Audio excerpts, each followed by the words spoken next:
Į sveikatą.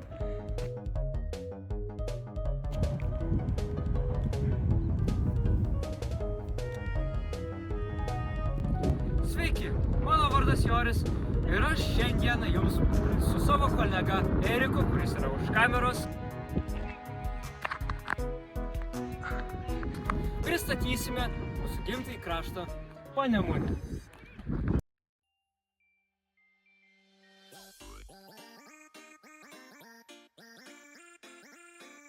Čia yra Kauno hidroelektrinė.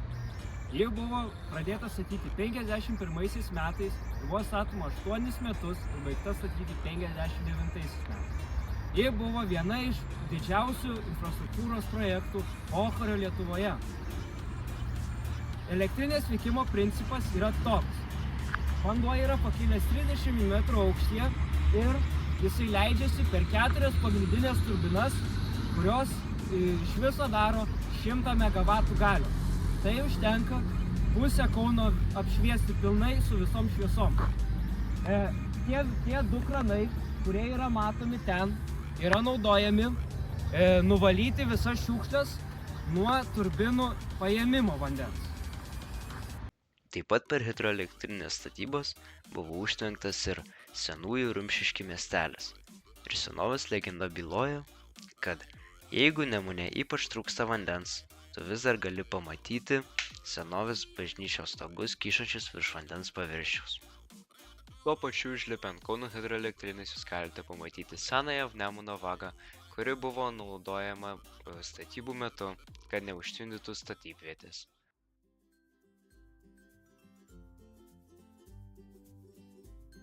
Taip, tai čia yra Kazio Griniaus slaugos ir palaikymo gydymo ligoninė.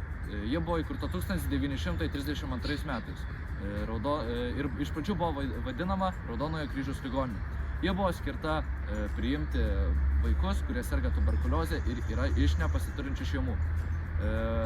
Ir ši ligoninė buvo laikoma kaip kolonija, bet vėliau jinai tapo paprasčiausiai slaugaus namais ir buvo priimami visi vaikai, ir geri, ir blogi. Taip, po karo ši ligoninė buvo apgadinta, todėl jai reikėjo renovacijos, kurią jie ir atliko 1998 metais. Ir nuo to laiko jinai tapo paprasčiausia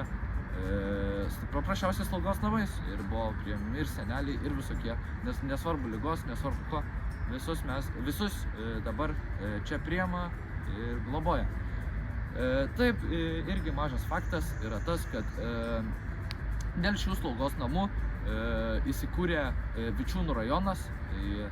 Čia vežė visus vaikus, kurie sirgo tą tuberkuliozę, ir tėvai nenorėjo labai atsiskirti nuo tų vaikų, todėl jie pradėjo statytis namus čia netoliese, Vičiūnų rajone. Taip įsikūrė naujas rajonas ir atsirado naujų eismo problemų Kaune, kurias reikėjo išspręsti.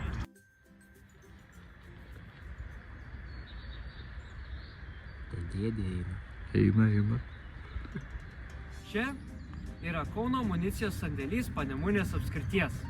Jis buvo pastatytas XIX amžiaus pabaigoje caro Nikolajaus II, kad didinti Kauno strateginį svarbumą tuometiniai cariniai Rusijai, kai dar buvo Panemunė carinės Rusijos dalis.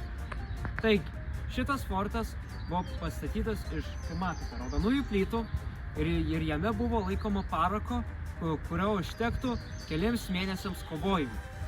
Pastačius šitą amunicijos sandėlį, jisai išliko nepaliestas iki tol, kol atėjo vokiečiai per Pirmą pasaulinį karą.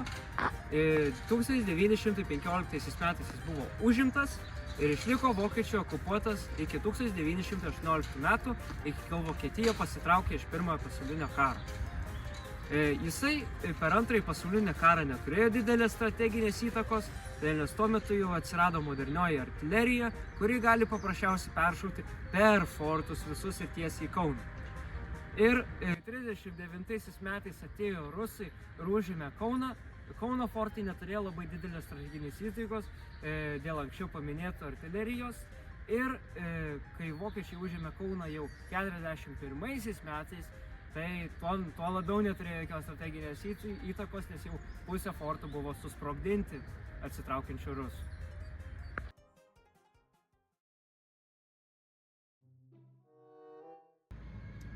Taip, dabar atvykome prie Jono Basanavičiaus paminklo.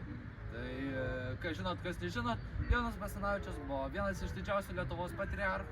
Jis labai palaikė Lietuvą, jis norėjo ją atkurti. Todėl jis buvo vienas iš Lietuvos nepriklausomybės akto signatarų. Taip pat verta paminėti, jog Jonas Basanavičius buvo viena iš pirmųjų lietuviškų laikraščių Aušros kūrėjas. Tai va, jeigu turėsite tokio klausimą apie Joną Basanavičių, prašau mane klausytis komentaruose, atsakysiu video formatu.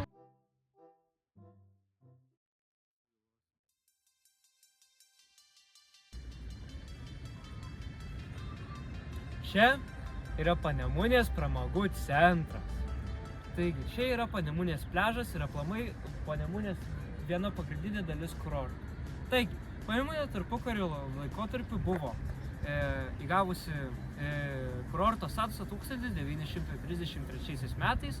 Tuo momentu tai reiškia, tai buvo labai didelis prestižas, tai buvo antras Lietuvoje kurortas pagal populiarumą, iš karto po Palangos žinoma. Ir tai reiškia kurortinis statusas, kad čia žmonės gali kurtis gyvenvietės ir poilsiauti ir kad čia yra nuostabaus grožio vietovaizdis, kas vis dar yra iki dabar. Taigi, taip pat čia kūrėsi labai daug sanatorijų ir gydymo įstaigų ir žmonės čia leido smagiai laiką ir pramogavo. Tačiau 1940 metais, kai atėjo rusas ir vokietis, viskas nuėjo velniop. Visa Panemunė prarado savo kurortinį statusą. Visi klubhausai, visos pramogos, visos sanatorijos buvo griaunamos ir netgi didžioji dalis Šilo buvo paversta į karinę zoną. Kadangi tai buvo karinė zona, čia buvo viskas militarizuota, statyta labai daug bazių ir visi žmonės, kurie čia anksčiau lankydavosi, labai smagiai leisdavosi laiką, net ir visos vilos senųjų signatarų buvo arba nugriautos, arba nacionalizuotos ir paverstos į bendrabučius.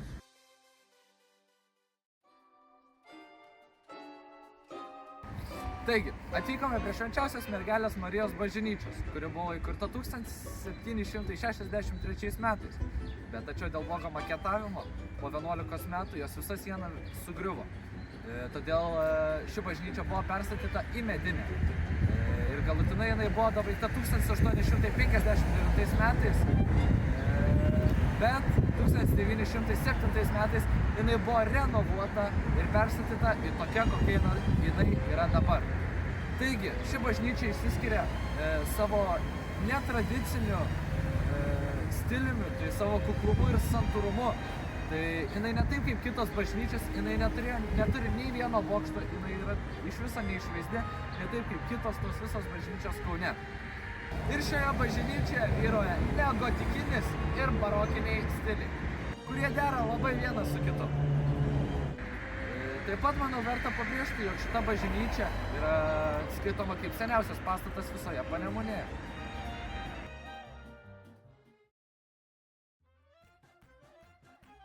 Čia yra pirmasis Lietuvoje pakilimo takas.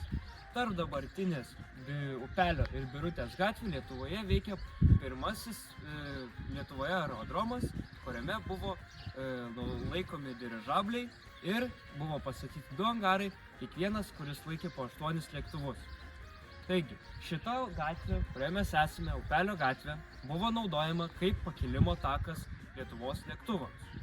Ir aerodromas išliko veikiantis iki kol 1915 metais vokiečiai užėmė Kauną ir tada jis patapo nebenaudojamas, kadangi vokiečių lėktuvai buvo per sunkus ir jiems reikėjo žymiai ilgesnio pakilimo tako. Ir tada jie įkūrė Aleksote esantį Dariaus ir Girėno aerodromą.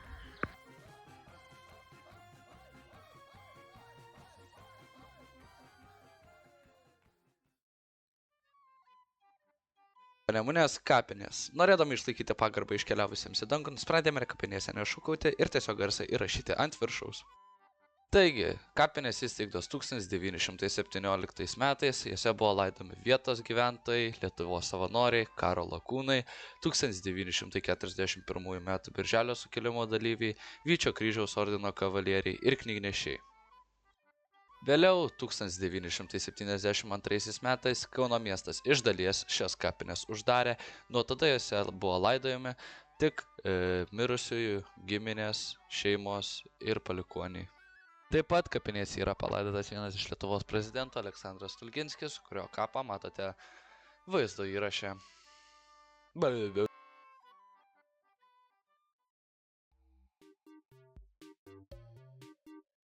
Atvykome į mūsų sekantį objektą, tai yra Panemunės tiltas.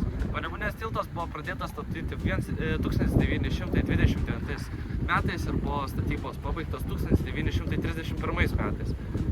Šį tiltą suprojektavo lietuvių ir užsienio inžinieriai, tačiau jį pastatė belgų kompanija.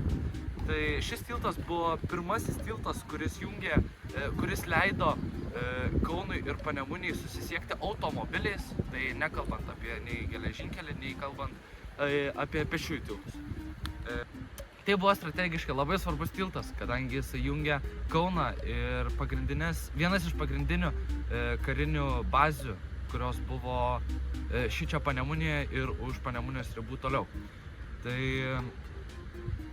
1944 metais, kai vokiečiai pasitraukė iš Kauno, jie apleido visą Panemunę rusams ir išeidami susprogdino šį Panemunės tiltą ir tada vėliau po karo rusai šį tiltą atstatė, tačiau kadangi jį statė rusai, jis buvo atstatytas nekokybiškai ir jis nebuvo patvarus. Ir 2012 metais Kauno savivaldybė nusprendė šį tiltą sugriauti, susprogdinti ir vietoj jo pastatyti naują tiltą, kurio statyba baigės 2015 metais.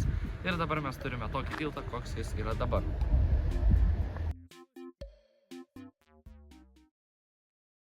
Čia yra partizanų atminimo vieta, kuri randasi Panemunės aikštėje.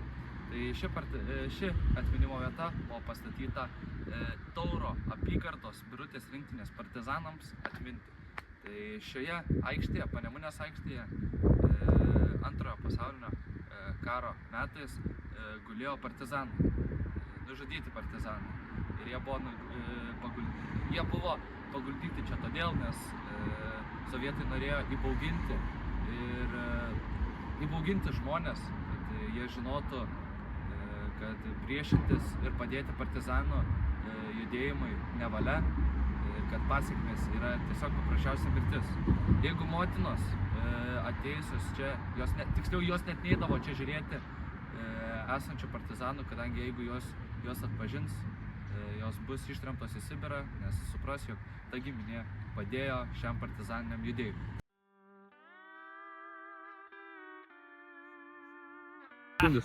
Čia yra KTU inžinerijos licėjaus Vaidoto gatvės padalinys. Šita mokykla anksčiau buvo vadinama Švento Mato gimnazija, tačiau 2018 metais ją pakeitė KTU inžinerijos licėjus ir atrenovavo, kaip matote, fasadą. Taigi, šioje mokykloje yra labai daug gerų mokytojų, kaip istorijos mokytoja, prašau 10. Pats pastatas yra 55 metų senumo ir jisai buvo pastatytas iš baltų plytų. Aš dar daug galėčiau apie šitą mokyklą papasakoti, tačiau man tikrai niekas to neleis. Čia yra Gaidė. Aš su savo kolega savo kelionę baigėme, darėme jums visiems sudė, tikiuosi jums patiko ir ačiū už dėmesį viso.